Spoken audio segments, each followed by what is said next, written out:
So hello guys, welcome back to our channel. It's your फाइगल या I am back guys with a new video. So आज की video के अंदर हम देखेंगे आजकल की नई न्यूज़ ही, क्योंकि आजकल बहुत कुछ गलत चल रहा है। सो गाइज, सबसे पहले तो थैंक यू आप सभी को, आप सब मुझसे कांटेक्ट में रहते हो, अच्छे खासे आप लोग कमेंट्स करते हो, मेरे पोल्स के आंसर देते हो। जिसकी मैंने अभी रिसेंट में पोल डाला था न्यू ईयर वाले दिन कि मैं रोस्टिंग चैनल, क्योंकि मैंने रोस्टिंग चैनल खोला था अपना, तो रोस्टिंग पे ही रहूँ या फिर इन्फॉर्मेटिव पे आ जाऊँ, क्योंकि मैं बहुत दिनों से इन्फॉर्मेटिव वीडियोज़ बना रही थी, जस्ट बिकॉज अभी देश के हालात ठीक नहीं चल रहे हैं इसीलिए।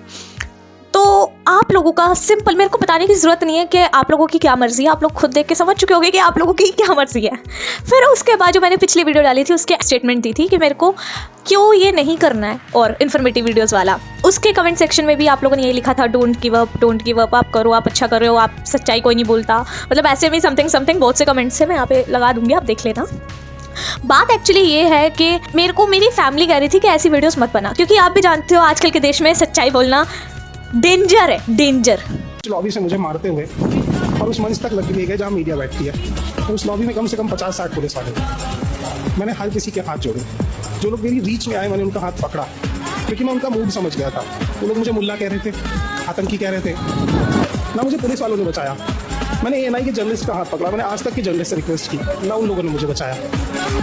यहाँ पे सीधा डिक्टेटरशिप चल रही है, घर से उठवा लेंगे, ये वो वगैरह वगैरह गलत चीज़ें सब, क्योंकि ये सिर्फ एक छोटा सा टॉपिक नहीं रह गया ना, अब ये एक बहुत बड़ी चीज़ हो गई। मतलब कोई उस चीज़ के खिलाफ भी जाएगा तो उसको भी उठवा लिया जाएगा। बट फिर भी अगर आप चाहते हो तो ज़रूर मैं सच्चाई बोलूँगी। मैंने मेरी फैमिली को कन्विंस किया कैसे ना कैसे करके कि मैं ये वीडियोस बनाऊँ, क्योंकि आई ऑल्सो वॉन्ट के आप लोगों तक सच्चाई पहुँचे। गोदी मीडिया के रहते सच्चाई नहीं पहुँचेगी। गाइस, आप सबसे पहले ये तस्वीर देखिए, ये बनाई गई थी रोड के किनारों पर ताकि रोड सुंदर लगे, ठीक है। अब लोगों ने इन तस्वीरों का क्या हाल किया है, मतलब यहाँ पर अब तस्वीरें भी सेफ नहीं हैं। अब लोग ये कहेंगे कि तस्वीरों ने छोटे कपड़े पहने थे या तस्वीरें उकसारी थी वगैरह वगैरह, जैसे अल्फाज वो लोग तब यूज़ करते हैं जब किसी लड़की के साथ कुछ गलत हो।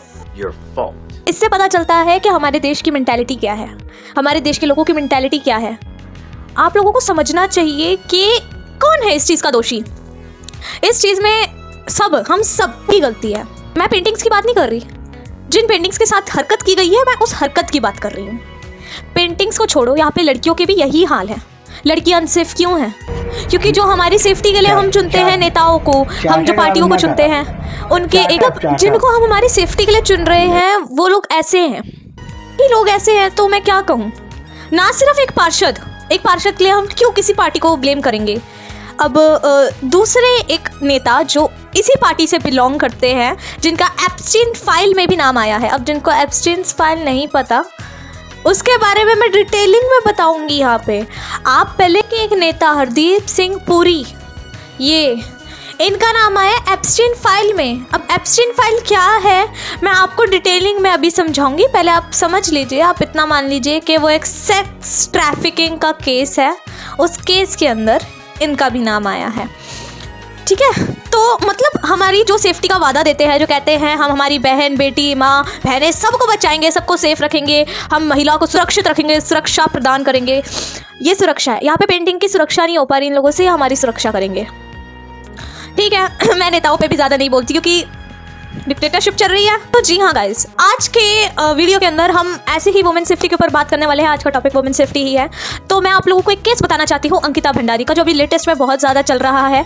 वैसे मुझे नहीं ऐसा कहना चाहिए, लेकिन केसेस भी ट्रेंडिंग जा रहे हैं आजकल, अंकिता भंडारी हत्याकांड जिसमें से एक केस है, आप समझिए इसे। उत्तराखंड की पहाड़ियों में मेन सिटी से थोड़ा दूर एक रिसोर्ट था, वनांतरा रिसोर्ट। इस वनांतरा रिसोर्ट का मालिक था पुलकित आर्या, जो कि एक now expelled BJP leader Vinod Arya का बेटा था। अब कहानी शुरू होती है पौड़ी गढ़वाल की रहने वाली एक 19 साल की लड़की अंकिता भंडारी से। एक आम परिवार की लड़की जो कि होटल मैनेजमेंट का कोर्स कर रही थी, लेकिन जब पिता की नौकरी चली गई तो उसे कोर्स बीच में ही छोड़ना पड़ा। और फिर 28 अगस्त 2022 को उसने ऋषिकेश के पास इसी वनांतरा रिसोर्ट में नौकरी शुरू की। सैलरी थी सिर्फ और सिर्फ 10,000 रुपए महीना। इस रिसोर्ट की लोकेशन बहुत रिमोट थी, यानी कि अंकिता भंडारी यहाँ सिर्फ काम नहीं करती थी, वो अपने रहने, खाने और सुरक्षा के लिए भी मालिक पुलकित आर्या पर डिपेंडेंट थी। और यही डिपेंडेंसी उसके लिए जाल बन गई। नौकरी के कुछ दिन बाद उसे समझ आने लगा था कि यहाँ कुछ तो गड़बड़ है। उसने अपने दोस्त पुष्पदीप को व्हाट्सएप पे जो मैसेजेस भेजे वो दिल दहला देने वाले हैं। उसने बताया कि उस पर रिसोर्ट में आने वाले वीआईपी गेस्टों को एक्स्ट्रा सर्विस देने का दबाव बनाया जा रहा है। आप सब जानते हो कि होटल इंडस्ट्री में एक्स्ट्रा सर्विस शब्द एक पर्दा है, एक प्रोस्टिट्यूशन के रैकेट को चलाने का। एक्स्ट्रा सर्विस के लिए अंकिता भंडारी को 10,000 रुपए का लालच भी दिया गया, लेकिन जब अंकिता ने इस सब के लिए मना किया तो 18 सितंबर 2022 को, यानी कि उसके ज्वाइन करने के 1 महीने बाद सब खत्म हो गया। इसी दिन रात करीब 8:30 बजे रिसोर्ट का ओनर पुलकित अपने 2 मैनेजर्स के साथ अंकिता भंडारी को बात करने के बहाने से बाहर लेकर गया, और इस डर से कि अंकिता रिसोर्ट के काले कारनामों का पर्दाफाश कर देगी, उन्होंने अंकिता भंडारी को चिल्ला कैनाल में धक्का दे दिया और अपनी इज्जत और अपने चरित्र के लिए। बता दो, जो मैंने अभी अंकिता भंडारी वाला केस आप लोगों को सुनवाया,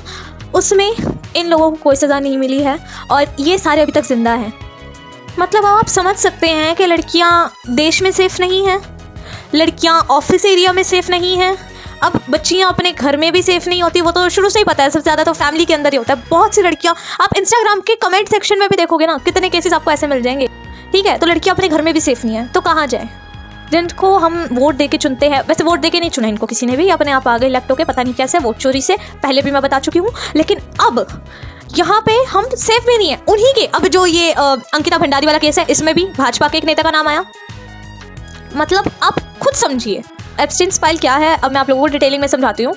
एप्स्टीन्स फाइल एक तरीके की सेक्स ट्रैफिकिंग के बारे में है। मतलब एक बंदा था जेफरी एप्स्टीन नाम का, ऐसे वो दिखते थे।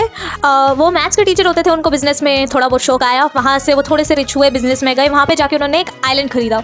अब आइलैंड के अंदर, अब कौन सी बात है, कोई भी रिच बिजनेसमैन अपने लिए एक आइलैंड खरीद लेता है, लेकिन उस आइलैंड के अंदर होता क्या था? 18 साल से जो छोटी एज की लड़कियां होती थी, उन्हें वहाँ पे लाया जाता था, ये कह के कि तुम्हें बस मसाज देनी हो और तुम्हें अच्छे खासे पैसे मिलेंगे इसके। अब छोटी छोटी बस बच्चियाँ फंस जाती थी इसके अंदर, तो वो साथ जब जाती थी तो वहाँ पे तो कुछ और ही चल रहा होता था कार्यक्रम, वहाँ पे उनके साथ गलत काम होता था। फिर वो बेचारी जाती थी और उनको कहा जाता था तुम्हें और पैसे मिलेंगे जब तुम किसी और लड़की को लाओगी, लेकिन 18 साल से छोटी उम्र की लड़कियाँ बस। तो उन्हीं में से वो दूसरी लाती थी, दूसरी तीसरी लाती थी, तीसरी चौथी लाती थी, ऐसे करते करते करते करते पूरी चेन बन गई। और ये चेन बहुत लंबी है, बहुत सारी लड़कियाँ इस चीज़ में फंसी हैं। और उस आइलैंड पे क्या सिर्फ जेफरी एप्स्टीन होता था?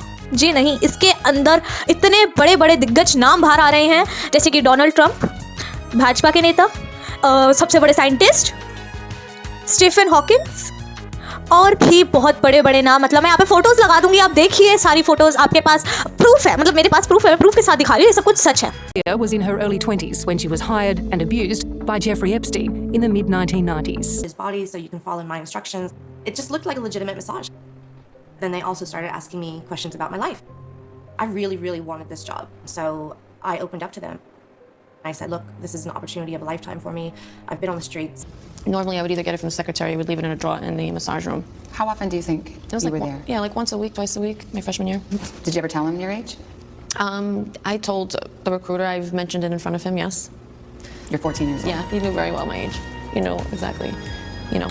अब आगे सो गाइस, फिर लोग कह देते हैं कि बच्चियों के, लड़कियों के लिए करा तो रखा है बेटी बचाओ बेटी पढ़ाओ।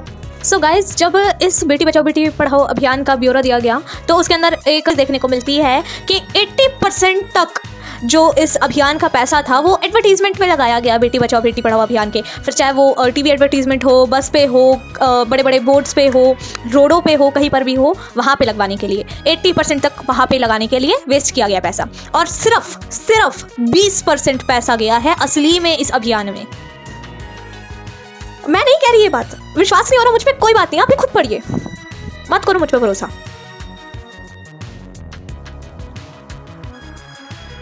ये सब कुछ प्रूफ है कि हम लोगों को एक चीज़ में गुमराह किया जा रहा है और हम लोग गुमराह हो रहे हैं। ये टाइम है जागरूक होने का, क्योंकि अभी जागरूक नहीं हुए तो बहुत देर हो जाएगी।